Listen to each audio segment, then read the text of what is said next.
Today, the Drug Enforcement Administration is launching a major campaign to combat drug abuse on college campuses statewide. President Trump has reportedly signed a directive ordering the Pentagon to use military force against drug cartels in Latin America. Police remain on the scene this morning in Wilton Manors, where 6 college students overdosed on a substance believed to be fentanyl.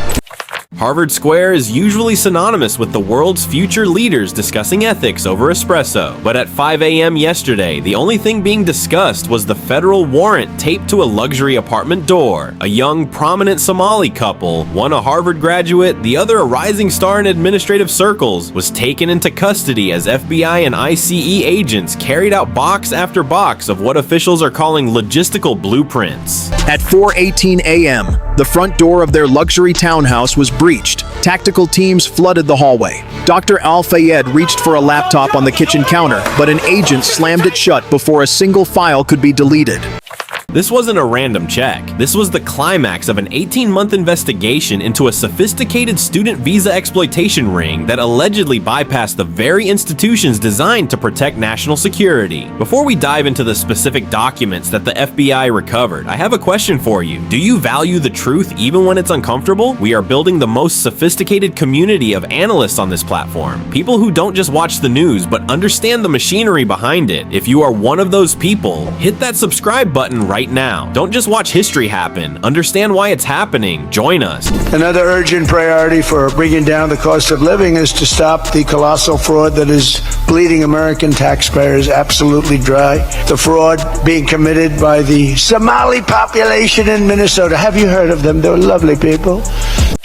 The question isn't just what was in those boxes, it's how a couple with no prior record allegedly managed to manipulate the most prestigious academic pipeline in the world. And the answer begins with a single, overlooked email. In the Ivy League, access is the ultimate currency. For this couple, that currency was their greatest weapon. They weren't just students, they were influencers, consultants, and bridges between the East African diaspora and elite American education. The power dynamic here is fascinating. On Monday, they were the success story, the poster children for the American dream. By Tuesday morning, that success story was being reread by federal prosecutors as a manual for infiltration. The prestige of the Harvard name, which usually acts as a shield against suspicion, became the very thing that amplified the federal interest. At 9:12 a.m., a convoy of armored vehicles advanced toward an industrial warehouse on the outskirts of Boston. The property was registered to a low-profile logistics firm known as Ivy Harbor Logistics LLC, a company that, on paper, appeared unimpeachable. Its filings listed laboratory equipment and medical supplies as its primary cargo. Its shipping records were pristine. Inspections showed no violations. Audits raised no alarms. Among regional carriers, its reputation was spotless. That was precisely why it worked.